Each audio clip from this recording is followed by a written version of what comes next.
የምትናገሩት ቃል እንደ ጉም ይሄ ለምሳሌ ዝናብ ከመዝነቡ በፊት ይሄ አሁን የምታዩ ዝናብ የዘነበው ዛሬ ወይንም ከሌላ ስፍራ አይደለም የመጣው። ይሄ ዝናብ በኢቫፖሬሽን አይደል በትነት ተኖ ረጅም ወራቶችን ከተነነ በኋላ በዚህ ሲዝን ላይ ምን አለ ዘነበ። ሲተን ላናየው እንችላለን። አንደበታችሁ ምናልባት ስትናገሩ ሳታውቁ ሮንግ ነገር ስትናገሩ ላታውቁ ትችላላችሁ። ወደዳችሁም ጠላችሁም በህይወታችሁ ላይ የተናገራችሁት ቃል እንደ ዝናብ ሆኖ ይመጣል። ዛሬ የማወራው ቃል በደንብ ከሰማችሁኝ በእውነት ለህይወት ዘመናችሁ የሚሆን ስንቅ ይዛችሁ ትሄዳላችሁ። ሲአሜን በሉ። ዛሬ የምሰጣችሁ ቃል ጌታ በጣም በውስጤ አክብዶት ስላከበደው ነው ይሄን ቃል የምሰጣችሁና በዚህ ቃል ውስጥ ያለው መንፈስ ብዙዎቻችሁን ያገኛችኋል። ዛሬ ስለ አንደበት ነው የምናገረው። እስቲ አንደበት በሉ። እስቲ አንደበት በሉ። እስቲ በአንደበቴ ላይ በረከት አለ በሉ። በአንደበቴ ላይ አሸናፊነት አለ በሉ። ኢየሱስ ጌታ ነው። አንደበት በመጽሐፍ ቅዱሳችን ላይ አንደበት ትልቁ በህይወታችን ላይ ትልቅ የሰውነታችን እንትን ብልት ሆና ግን ሙሉ ሰውነታችንን ድራይቭ የምታደርግ ብልት ነች። በመጽሐፍ ቅዱሳችን ላይ ያዕቆብ ምዕራፍ 3 ቁጥር 5 ላይ ያለው እንዲሁም አንደበት ደግሞ ትንሽ ብልት ሆኖ በታላላቅ ነገር ይመካል። እነሆ ትንሽ እሳት እንዴት ያለ ትልቅ ጫካን ያቃጥላል። አንደበት ይላል እሳት ነው። አንደበት በብልቶቻችን መካከል አመፀኛ ዓለም ሆኗል። ስጋን ሁሉ ያሳድፋል፣ የፍጥረትንም ሩጫ ያቃጥላል፣ በገሃነምም ምን ያደርጋል? ይቃጠላል። በጣም ምነግራችሁ ነገር አንደበታችሁ ውስጥ የነገ ዴስቲኒያችሁ አለ። አንደበታችሁ ውስጥ የነገ ስኬታችሁ አለ። አንደበታችሁ ውስጥ የነጋችሁ ድል አለ። አንደበትን የእግዚአብሔር ቃል ምን ብሎ ይናገራል? እሳት ነው ይላል። እሳት በባህሪው ካያችሁ ለምሳሌ ወደ ሰሜን አሜሪካ ብትመጡ፣ ወደ ካናዳ ሰሜን አሜሪካ ብትመጡ እሳት በደረቅ ሲዝን ላይ አሁን በዚህ ሰዓት ላይ በተለያየ ስፍራዎች ላይ በራሱን የቻለ ዝም ብሎ እሳት ይነሳል። ጫካዎች ላይ ይነሳሉ። እነዚህ ጫካዎች ላይ የሚነሱ እሳቶች ቀላል አይደሉም። በሚገርም ሁኔታ ሀገሪቷን ዳሜጅ ነው የሚያደርገው። በጣም ብዙ ትልልቅ ጉዳቶችን ያደርሳል። አያችሁ፣ ትልልቅ ጉዳቶችን ያደርሳል። መጽሐፍ ቅዱስ አንደበታችሁ እሳት ነው ይላል። ሰው በአንደበቱ በህይወቱ ላይ ብዙ ጉዳት እንዲደርስ ያደርጋል። በአንደበቱ ደግሞ ብዙ መልካም ነገር እንዲሆን ያደርጋል። አሜን አሜን አሜን። አያችሁ፣ አንደበታችሁ ውስጥ ትልቅ እሳት አለ። ዛሬ አንደበታችሁ ያለውን እሳት ለመልካም ነገር ትጠቀማላችሁ። እስኪ ጮኻችሁ አሜን ብላችሁ ሰዱ። ምሳሌ መጽሐፍ ላይ እንሄድና ምሳሌ 18 ላይ እንሄድና እንመለከታለን። በደንብ ከሰማችሁኝ ባይዞ እግዚአብሔር ዛሬ በሚገርም ሁኔታ አምናለሁ የአንደበታችሁ ይሄ የንግግራችሁ አቅጣጫን እግዚአብሔር ይቀይረዋል። ክብር ለናዝሬቱ ለኢየሱስ ይሁን። ምሳሌ 18 ከ20 እስከ 21 ላይ ያለውን ስንመለከት የሰው ሆድ ይላል ከአፉ ፍሬ ይሞላል። የሰው ሆድ ከምን? ከአፉ ፍሬ ይሞላል። አያያያ በዘመናችሁ ሁሉ ጥጋብ ከፈለጋችሁ እንደ እግዚአብሔር ቃል ከአንደበታችሁ የጥጋብን ቃል አውሩ። አንድ ሰው በአንደበቱ አልችልም፣ የበታች ነኝ፣ አይሳካልኝም የሚል ቃል የሚያውጅ ከሆነ በህይወት ዘመኑ ሁሉ እርግጠኛ ሆኜ ልንገራችሁ የሚከተለው ምን እንደሆነ የሚከተለው አለመቻል ነው። የምትናገሩት ቃል እንደ ጉም ይሄ ለምሳሌ ዝናብ ከመዝነቡ በፊት ይሄ አሁን የምታዩ ዝናብ የዘነበው ዛሬ ወይንም ከሌላ ስፍራ አይደለም የመጣው። ይሄ ዝናብ በኢቫፖሬሽን አይደል በትነት ተኖ ረጅም ወራቶችን ከተነነ በኋላ በዚህ ሲዝን ላይ ምን አለ ዘነበ። ሲተን ላናየው እንችላለን፣ ግን ምን ሲሆን አየነው? ሲዘንብ አየነው። አንደበታችሁ ምናልባት ስትናገሩ ሳታውቁ ሮንግ ነገር ስትናገሩ ላታውቁ ትችላላችሁ። ግን ወደዳችሁም ጠላችሁም በህይወታችሁ ላይ የተናገራችሁት ቃል እንደ ዝናብ ሆኖ ይመጣል። መልካም ስትናገር መልካም ይሆንልሃል። እሺ አጠገባችሁ ላለው ሰው ንገሩት፣ መልካም ታውጃለህ፣ መልካም የሆነው ነገር ይመጣል በሉት። እሺ እንደ እግዚአብሔር ቃል ትናገራለህ፣ ህይወትህ በሙሉ በሉት። እሺ እንደ እግዚአብሔር ቃል ይሆናል። ንገሩት፣ እንደ እግዚአብሔር ቃል ይሆናል። የስንፍናን ቃል አልናገርም በሉ። እስቲ የድልን ቃል እናገራለሁ። በህይወቴ ዘመን ሁሉ ድል በድል እሆናለሁ። ማን ነው ጮሆ አሜን የሚል ሰው? በጌታ በኢየሱስም በእያንዳንዳችሁ ቤት ላይ ድል እንዲሆን እጸልያለሁ። አያችሁ የሰው ሆድ ከአፉ ፍሬ ይሞላል ካለ በኋላ ከንፈሩም ከሚያፈራው ይጠግባል። የሰው ሆድ ከአፉ ፍሬ ምን ያደርጋል? አፋችሁ ላይ ፍሩት አለ። ማን ነው አሜን የሚል ሰው? አየጠዋት ስትነሳ ወደ ህይወት ላይ ሆድ የሚለው ስለ መንፈሳዊው ዓለም ላይ የሚሰራው መንፈሳዊው ዓለም በህይወታችሁ ላይ በኃይል እንዲገለጥ ከፈለጋችሁ ከአንደበታችሁ እንደ እግዚአብሔር ቃል በህይወታችሁ ላይ አውጁ። በስራችሁ ላይ አውጁ። በኑሯችሁ ላይ አውጁ። በልጆቻችሁ ላይ ማወጅ ያለባችሁ ምንድነው ካላችሁኝ እንደ እግዚአብሔር ቃል መልካም የሆነውን የትንቢት ቃል ሲአሜን በሉ። አያችሁ ያ መልካም ቃል ይኸውላችሁ ጊዜ የፈጀ ሊመስል ይችላል፣ ግን ወደዳችሁም ጠላችሁም ያ ነገር በህይወታችሁ ላይ ያፈራል። ያፈራል በሉ። እንደ እግዚአብሔር ቃል እናገራለሁ በሉ። ተናገሩ። እንደ እግዚአብሔር ቃል የበላይነትን አውጃለሁ። የበላይነት በሉ በህይወት ዘመኔ ሁሉ ይከተለኛል በሉ። ኪሳራን አልቀበልም። የምቀበለው የበላይነትን ነው። ኢየሱስ ጌታ ነው። አንደበታ ባይዚ ሰው በእናንተ ላይ ከሚናገረው የበለጠ እናንተ በራሳችሁ ላይ የምትናገሩት በእናንተን ህይወት የመቆጣጠር አቅም አለው። ሰው በህይወታችሁ ላይ ከሚያውጀው መልካም ወይንም ክፉ ቃል የበለጠ እናንተ ራሳችሁ በራሳችሁ ላይ የምትናገሩት ቃል ጉልበት አለው፣ ኃይል አለው። አሜን አሜን አሜን። ኢየሱስ ጌታ ነው። መጽሐፍ ሲናገር አንደበቱን ወይንም ራሱን የሚገታ ወይንም ኮንትሮል የሚያደርግ ከተማን ከሚገታ ወይንም ከተማን ከሚገዛ ሰው ምን ያደርጋል? ይበልጣል። አንዳንድ ጊዜ ካያችሁኝ አንዳንድ እናቶች ልጃቸው ያናድዳቸዋል። ሲያናድዳቸው የማይሆን ቃል በልጃቸው ላይ ይናገራሉ። ከተናገሩ በኋላ ወይኔ ለምን ተናገርኩ ብለው ይጸጸታሉ። አያችሁ ራሳቸውን ኮንትሮል ማድረግ አልቻሉ። መጽሐፍ ቅዱስ ራሱን የሚገዛ ይሁን በአንደበቱ ስለመጣ ብቻ እንዳናወጣ የእግዚአብሔር ቃል ምን ይለናል? መግታት አለብን። በአንደበታችን የሆነ ቃል ስለመጣ ብቻ ማውራት የለብንም። ይሄ እንደዚህ አይነትን ሰው ምን ይለዋል የእግዚአብሔር ቃል? ሰነፍ ሰው ነው ይላል። ኢየሱስ ጌታ። ዛሬ እንደ ሰነፍ ሳይሆን እንደ ጠቢብ የእግዚአብሔርን ቃል ታውጃላችሁ። አጠገባችሁ ላለው ሰው ንገሩት፣ እንደ እግዚአብሔር ቃል በሉት። በህይወቴ ላይ አውጃለሁ በሉ። መልካም የሆነው የእግዚአብሔር ቃል በህይወቴ ላይ ይሆናል በሉ። የምናገረው ኪሳራን ሳይሆን የምናገረው ድልን ነው በሉ። የምናገረው አሸናፊነትን ነው። አውጁ ባካችሁ። ይኸውላችሁ ስትዩ ብዙዎች ስትፈቱ ስትለቀቁ ነው ማየው። ከናንተ የተነሳ ነገራችሁ ሲለቀቅ አያለው። የቤታችሁ ነገር ሲለቀቅ አያለው። የኑሯችሁ ነገር ሲለቀቅ አያለው። ሃሌሉያ አላቫና ሳካቦሽ በጌታ በኢየሱስ ስም እስከ ዛሬ የተያዘው ነገር ተለቀቀ። አንዳንዶቻችሁ የሆነ ከፍ ያለ ነገር ወደ እጃችሁ መጣ። አውጃለሁ የድል ዘመን ሆነላችሁ። የስኬት ዘመን ሆነላችሁ። እኔ በቃ ዝም ብዬ በተርታ ላስተምር ነበር፣ ግን መንፈስ ቅዱስ ውስጤ ላይ በቃ ትንቢታዊ ቃል አውጅ ነው የሚለኝ። ማን ነው አሜን የሚል ሰው? ኢየሱስ ጌታ ነው።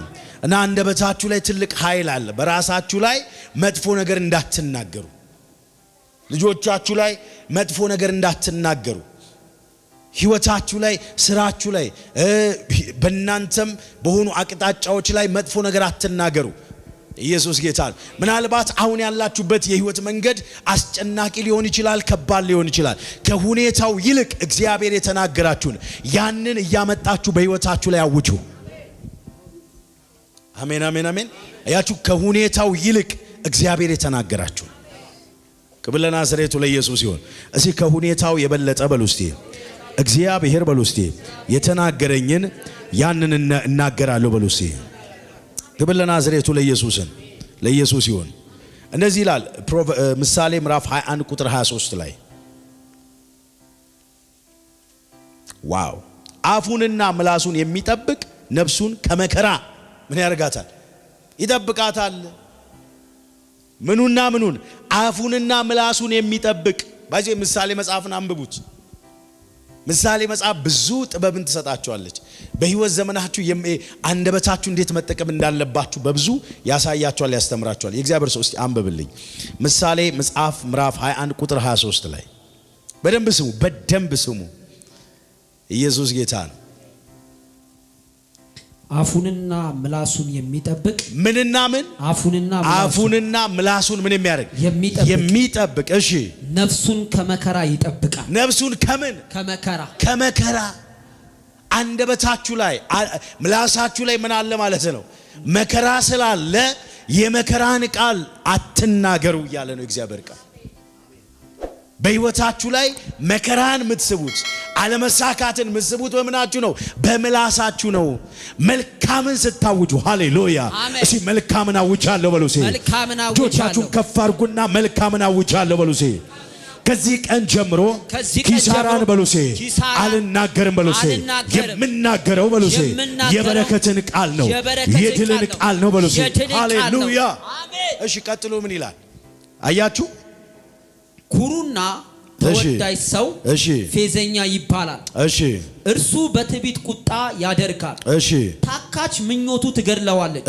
እጆቹ ይሰሩ ዘንድ አይፈቅዱምና ሐቅ ቀኑ ሁሉ ምኞት ይመኛል።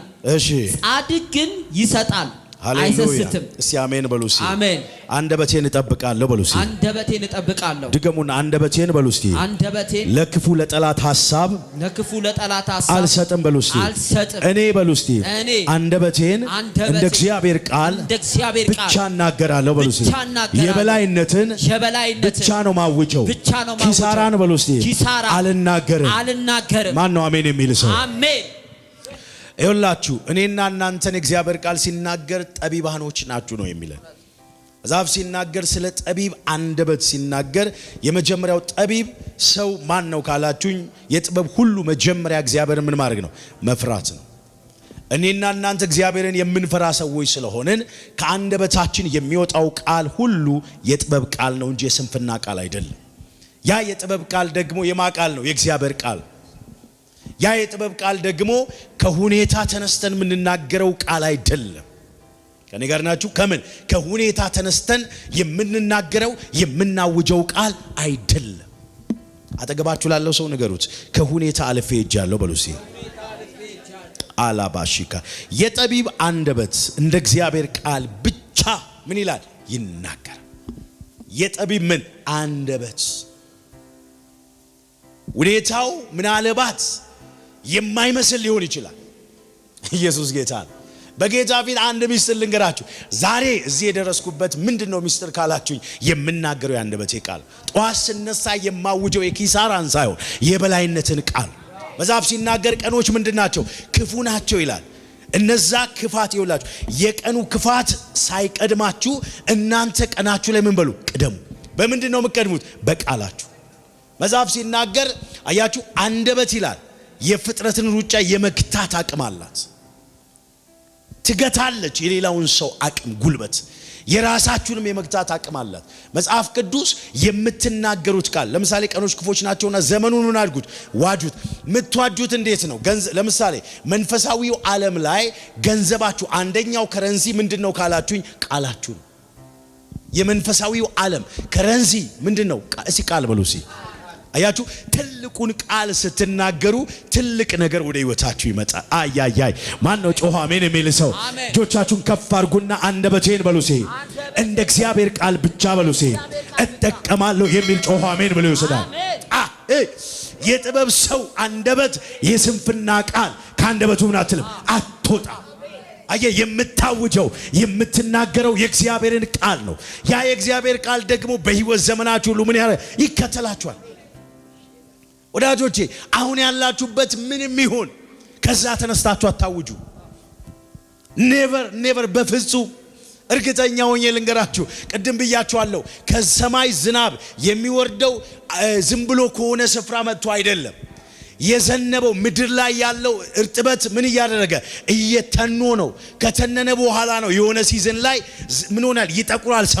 ሰማዩ ጠቁሮ ወደ ምን ሆኖ? ወደ ዝናብ ሆኖ ይወርዳል። አያችሁ፣ በህይወታችሁ የምታውጁት ቃል ይተናል፣ ጊዜ ጠብቆ ደግሞ አካል ይለብሳል።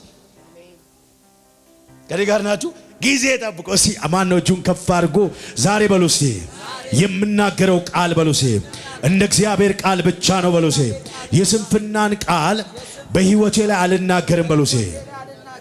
በጣም የሚገርም ዘፍጥረት ላይ ሄዳችሁ ስትመለከቱ መጽሐፍ ቅዱስ ላይ እግዚአብሔር እንደዚህ አለ ዘፍጥረት ላይ ብቻ ኦልሞስት ብዙ ተጽፏል። እግዚአብሔር አለ የሚለው ኦልሞስት ከ21 እንደዛ በላይ ጊዜ ተጽፏል። ያ ማለት በንግግር ውስጥ ምን አይነት ኃይል እንዳለ ነው እያሳየ ያለው። አያችሁ በጌታ ፊት የምነግራችሁ ከዚህ በኋላ የኪሳራን ቃል አልናገርም በሉ እስቲ ተናገሩ እስቲ ከዚህ በኋላ ቦስ የኪሳራን ቃል አልናገርም በሉ እስቲ። ምሳሌ 18:8 ላይ እስቲ አንድ ሰው የእግዚአብሔር ሰው ቶሎ አንብብልኝ። ላባሽ ግድ የለሽ ቃል ይላል እንደ ሰይፍ ይዋጋል፣ የጠቢብ አንደበት ግን ፈውስን ያመጣል። ግድ የለሽ ቃል ዝም ብሎ ሲመጣ በህይወታችሁ ላይ የምትናገሩት በሰው ላይ የምትናገሩት ቃል ምን ያደርጋል ይላል? ይወጋል። ጦር ነው የአንደበታችሁ ቃል፣ አቅም አለው። ዛሬ የእናንተ ቃል ብዙ ሰዎች በቃ ለመስማት ይጓጓሉ። እስቲ ጮኻችሁ አሜን በሉ እስቲ። የድል ቃል ታውጃላችሁ። እናንተን ለመስማት ብዙዎች ወደ እናንተ ይመጣሉ በኢየሱስ ስም። ማን ነው ጮኻ አሜን የሚል ሰው? ቺላባ እስቲ እጆቻችሁን ከፍ አድርጉና የአንደበቴ ቃል በሉ እስቲ የንጉሥ ቃል ይሆናል በሉ እስቲ። የአንደበቴን ቃል የማይሰማ ሰው እስከማይኖር ድረስ አንደበቴን በሉ እስቲ እግዚአብሔር በሉ እስቲ ፈውሶታል። የምናገረው ቃል የበረከት ቃል ነው፣ የስኬት ቃል ነው፣ የድል ቃል ነው። ማን ነው አሜን የሚል ሰው? ዛሬ በኢየሱስም አንደበታችሁ ይፈወስ። ኦራማ ካታላባስ ላባኮቫናስ እኔ አንዳንድ እንትኖች ሲሰባበሩ አያለው፣ ድልድዮች ሲፈርሱ አያለው። ፊት ለፊታችሁ ላይ እንደ መጋረጃ የሆኑት እግዚአብሔር ሲያፈርሳቸው አያለው። ማን ነው ጮህ ፈረሰ የሚል ሰው? እሺ ፈረሰ በሉ እስቲ። ከመንገዴ ፈረሰ በሉ እስቲ። ከህይወቴ ፈረሰ፣ ከስራዬ ላይ ፈረሰ።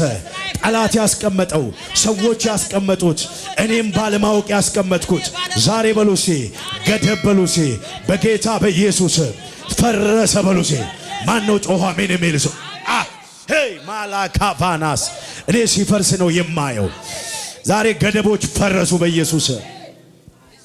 ማን ነው ጮኻ አሜን የሚል ሰው? እኔ የሚገርም የእግዚአብሔር ኃይል ጉባኤው ላይ ሞልቶታ ያለው የእግዚአብሔር እሳት ጉባኤውን ሞልቶታ ያለው። አያችሁ ግድየለሽ ቃል ይላል እንደ ሰይፍ ይዋጋል። ምሳሌ 12:8 ላይ በህይወታችሁ ግድ ዝም ብሎ እንደመጣላችሁ ከአንደበታችሁ እያወጣችሁ እንዳታውጁ። አላውጅም በሉ እስቲ። አያችሁ አንደበታችሁ ላይ ትልቅ ኃይል አለ፣ ትልቅ ጉልበት አለ፣ ትልቅ አቅም አለ። ነጋችሁ የተሰራው በአንደበታችሁ ነው። በጌታ ፊት ነው የምነግራችሁ ስለ ነጋችሁ። ዛሬ ሆናችሁ የምታውጁት ቃል ዛሬ ምንም ላይሳካ ምንም በቃ እዛው የሆነ ሊሆን ይችላል። ግን ከሁኔታ ተነስታችሁ የምትናገሩ ከሆነ እርግጠኛ ሆኜ የምነግራችሁ መጽሐፍ ቅዱስ ስለናንተ ሰነፍ ሰዎች ናቸው ነው የሚለው። ጠቢብ ሁሉ ጊዜ ከአንደበቱ የሚወጣው ምን የእግዚአብሔር ቃል ብቻ ነው። ኢየሱስ ጌታ ነው። አያችሁ ዳዊት እንደዚህ በእኔና በሞት መካከል አንድ እርምጃ ቀርቷል።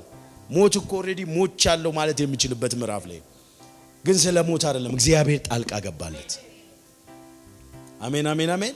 ክብር ለናዝሬቱ ለኢየሱስ ይሁን። ክብር እስቲ አጠገባችሁ ያለውን ሰው የምናገረው ቃል በሉ እስቲ የበረከት ቃል ነው በሉ እስቲ። እስቲ ምሳሌ 15:4 ላይ ኢየሱስ ጌታን ምሳሌ 15:4 ዛሬ ጥቅስ ሰጣችኋለሁ። አንደበታችሁ ላይ ያለውን ኃይል ላሳያችሁ ስለምፈልግ ነው። ክብር ለናዝሬቱ ለኢየሱስ ይሁን። አሜን አሜን አሜን። እስቲ አንደበቴን በሉ እስቲ ለመልካም ነገር እጠቀማለሁ በሉ እስቲ። አንዳንድ ሰው ስራ እየሰሩ በቃ የኔ ህይወት ልፋት ብቻ ነው ይላሉ። በጌታ ፊት ልንገራችሁ ሰርቼ እርግጠኛ ሆኜ ልንገራችሁ ኦሬዲ አውጥታችኋል። ሰይጣን ይኸውላችሁ መልአክም እሱን መጨረሻ ላይ ያሳያችሁ መልአክም የወደቀው መልአክም ወይንም ዲያብሎስም መላእክትም የአንደበታችሁን ቃል እንደ እግዚአብሔር ቃል የምትናገሩት ከሆነ የእግዚአብሔርን ቃል የሚያስፈጽሙት ምኖች ናቸው? መልአኮች ናቸው። መልአኮች ወደ ቃላችሁ ይመጣሉ።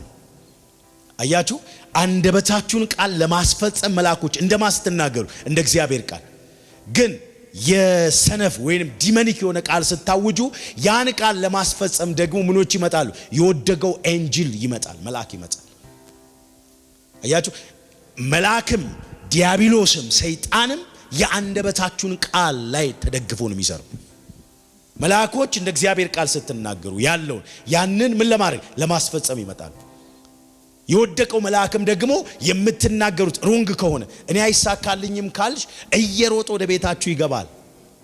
እኔ ጋር ናችሁ። እየሮጠ ይገባና እንዳይሳካ ለምሳሌ ህመም ታማችሁ ሊሆን ይችላል። የእግዚአብሔር ቃል ህመማችሁን እንድትናገሩ አይደለም የሚል በመገረፉ ቁስል ምን ብያለሁ ተፈውሻለሁ እንድትሉ ነው የእግዚአብሔር ቃል የሚናገረው። አንድ ሰው እንደ እግዚአብሔር ቃል ፈውስን አሞታል እኮ ከረንትሊ የሚያውጀው እንደ እግዚአብሔር ቃል ፈውስ ካወጀ ኢሚዲየትሊ ምን በህይወቱ ላይ ይሆናል? ፈውስ ይሆናል። አጃጃጃጃ አየ ማመምን ምን ይላል? እንዴ እኔ እኮ አሞኛል እንዴ ታዲያ ምን ህመሜን ታዲያ እንዴት አልናገርም ሊል ይችላል። አተናገር። ህመም ፈውስ እኮ አይመጣም። ህመምን ተናግሮ ፈውስ ካልመጣ ህመምን ተፈውሻለሁ ብለ ፈውስ ከመጣ የቱ ይሻላል? የቱ ይሻላል? አሙሃል ግን ፈውስን ተናገር፣ ፈውስን ተቀበል። አሞ ኢየሱስ ጌታ አሞኛል ብለ ስታውጅ በራስ ላይ ዲክሌር ስታደርግ ምንድነው የሚሆነው? ህመሙ ይጨምራል እንጂ አይቀንስም። ማን ነው አሜን የሚል ሰው? ዛሬ እንደዚህ ብዬ ጸልያለሁ፣ አንደበታችሁ ይቀየራል በኢየሱስ። አንደበታችሁ እንደ እግዚአብሔር ቃል ይቀየራል። እሺ ጮኻችሁ አሜን ብላችሁ ሰዱ። እሺ እግዚአብሔር ሰው ከፍ ባለ ድምጽ ኦራ ካቫና ፈዋሽ ምላስ የህይወት ዛፍ ነው። እሺ የጠማማ ምላስ ግን ነፍስን ይሰብራል። ፈዋሽ ምላስ የህይወት ዛፍ ነው። ፈዋሽ ምን ምላስ? አንደበታችሁ ላይ ያለው ምላስ ምንድነው? የሚፈውስ ነው እያለ ያለው። የታመመን ይፈውሳል፣ ራሳችሁን ይፈውሳል። ማን ነው ጮኸ አሜን የሚል ሰው? ቢዝነስን ይፈውሳል፣ ነገራችሁን ያስተካክላል። የት አንደበታችሁ ላይ ምን አለ? ፈዋሽ ምላስ አለ፣ የሚፈውስ ቃል አለ። ኦ ማያ ማን ነው የገባው? ጮኸ አሜን የሚል ሰው እሺ የአንደበቴ ቃል በሉ ሲል ይፈውሳል የሚል ሰው ጮኸ። ዛሬ በጌታ በኢየሱስ አንደበታችሁን ለፈውስ ትጠቀማላችሁ፣ አንደበታችሁን ለድል ትጠቀማላችሁ። ማን ነው ጮኸ አሜን የሚል ሰው? እሺ አንደበቴን በሉ ሲል ለፈውስ ትጠቀማለሁ። አያባያባያባያቦስ ላካታላባ ፈዋሽ ምላስ የህይወት ዛፍ ነው። የጠማማ ምላስ ግን ነፍስን ምን ያደርጋል? ይሰብራል። ነፍስ የሚሰበረው አንዳንድ ጠማማ ወይንም ሰነፍ ሰዎች በእናንተ ላይ ሲያውጁ ምን ይሆናል? ነፍስ ይሰብራል።